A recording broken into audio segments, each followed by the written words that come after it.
कि मोदी जी कह रहे थे कि मैं तो फकीर हूँ। मोदी जी कह रहे थे मैं तो फकीर हूँ, कहीं भी झोला टांग के चला जाता हूँ। तो मैं मोदी जी से कहती हूँ, अरे मोदी जी ऐसा फकीर जैसे आप हो तो हम भी बढ़ जाएं। लाखों लाखों रुपए के कपड़े पहनते हो, लाखों का पेन इस्तेमाल करते हो, तो ऐसे फकीर तो सब बहन भाई बनना चाहते होंगे। बनना चाहते हो भाइयों, आप भी सारी बहनें भी बनना चाहती है ना। तो मैं मोदी जी से कह रही हूँ, अरे मोदी जी ये झूठी झूठी जो गोलियां फेंकते हो ना, ऐसे मत फेंका करो, क्योंकि 2024 है ना, बिल्कुल पास आ गया है। ऐसा ना हो कि 2024 में जो ये फकीर का झोला टांग के चलते हो ना, ये झोला भी कहीं जब्त हो जाए, है ना। झोला भी जब्त हो गया ना, तो बिगड़ झोले के फकीर रह जाओगे। जो सब कुछ होते हुए फकीर कहते हो ना, तो हकीकत में फकीर बन जाओगे। हमारे साथ धोखा जो कर रहे हो, तो ये जो सरकार है ना, बार बार जुमलाबाजी करती है। तो मैं कहती हूँ जुमलाबाजी आप कीजिए, लेकिन हमसे तो मत कीजिए, क्योंकि कामयाबी की सीढ़ी, जो कामयाबी की सीढ़ी है ना किसी भी सरकार के लिए, वो हम है। सबसे पहली सीढ़ी वो हम है।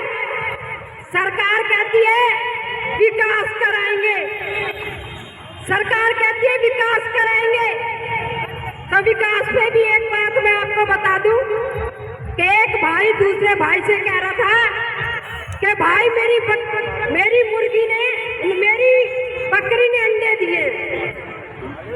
एक भाई कह रहा था मेरी बकरी ने अंडे दिए, तो दूसरा भाई बोला अरे पागल, बकरी का अंडा देती है। तो उस दोस्त ने कहा कि भाई जब विनाश का नाम विकास हो सकता है, तो बकरी का नाम मुर्गी का नाम बकरी क्यों नहीं हो सकता। तो मैंने भी अपनी मुर्गी का नाम बकरी रख रखा है। तो यह सरकार करती विनाश है और कहती विकास कर रहे हैं। विकास नारा देती है सबका विकास, सबका साथ और सबका विकास। मैं कहती हूँ सरकार से कि साथ हमारा लेते हो और विकास खाली अपना करा लेते हो। ऐसी ऐसी जगह पॉइंट मारते हो ना, ये प्रजातंत्र है, ये प्रजातंत्र है, सब जानती है। जैसे कल हमारे शास्त्री जी बोल रहे थे, ये जनता है, ये पब्लिक है, ये सब जानती है ना। तो हम भी 2 महीने से या झक नहीं मार रहे, समझ तो आज हमको भी आ गया कि हमारे साथ जो छलावा हो रहा है वो हमें समझ आ गया। और कहते हैं अच्छे दिन लाएंगे, अच्छे दिन लाएंगे। 2014 में कांग्रेस की सरकार थी, पहली बार देखी बीजेपी सरकार। अच्छा लगा, अच्छी जिंदगी जब भी जी रहे थे, कमा रहे थे, खा रहे थे, लगा शायद उससे भी अच्छी जिंदगी होगी। सपने देखने लगे अच्छे दिन के। क्या अच्छे दिन? अरे जब तक कमा रहे थे, खा रहे थे, जैसे भी सूखी सूखी खा रहे थे, घर से बेघर तो नहीं हुए थे, घर से बेघर हुए थे, कच्ची पक्की जैसी भी थी ठीक ठीक खा रहे थे।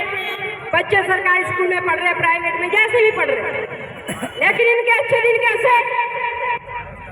किराए के मकानों से भी रोड पे आके बैठ के 2 महीने हो गए।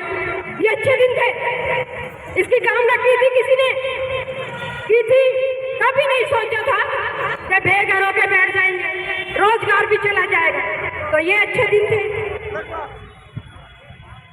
फिर कहा उन्होंने कि बेटी पढ़ाओ बेटी बचाओ, बेटी पढ़ाओ बेटी बचाओ। अरे बेटी तो हमने पैदा की तो हम बचा लेंगे, पढ़ाने का मौका तो दीजिए। जब रोजगार तुमने ले लिया तो कैसे बेटी पढ़ाएंगे, कैसे पढ़ाएंगे? इनके जितने भी नारे थे ना, सब जुमलेबाजी वाले नारे थे। आज सब समझ चुके हैं इसको। तो इसलिए जो मैंने कल भी कहा था, आज भी फिर कहती हूँ, दोहराती हूँ, क्योंकि मैं अपनी बातें दोहराती रहती हूँ। तो मैंने सबसे बताया था कि सरकार किसी की भी होगी, झंडा के नीचे जो डंडा होगा ना, अब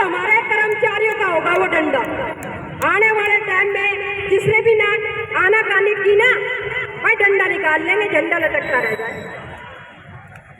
तो इसलिए ये सरकार मानेगी, जरूर मानेगी, क्योंकि ग्राउंड फ्लोर पे हमने भी अपनी नारी उतार रखी है। हम भी थोड़ा तो रणनीति बनाना सीख गए, क्योंकि ये जो लड़ाई आगे जा रही है ना, इन नारियों के पीछे जा रही है।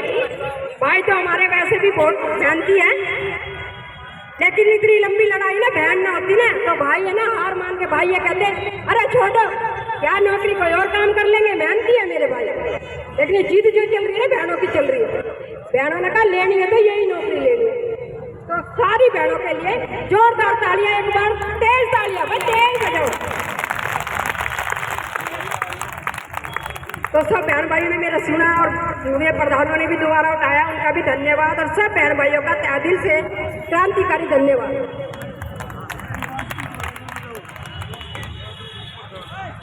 धन्यवाद। यह खबर आप देख रहे हैं ओएसएस इंडिया न्यूज़ नेटवर्क के माध्यम से। इस खबर को जन जन तक पहुंचाएं। अब हमारे बीच में सब्सक्राइब करें। अगले वक्ता के रूप में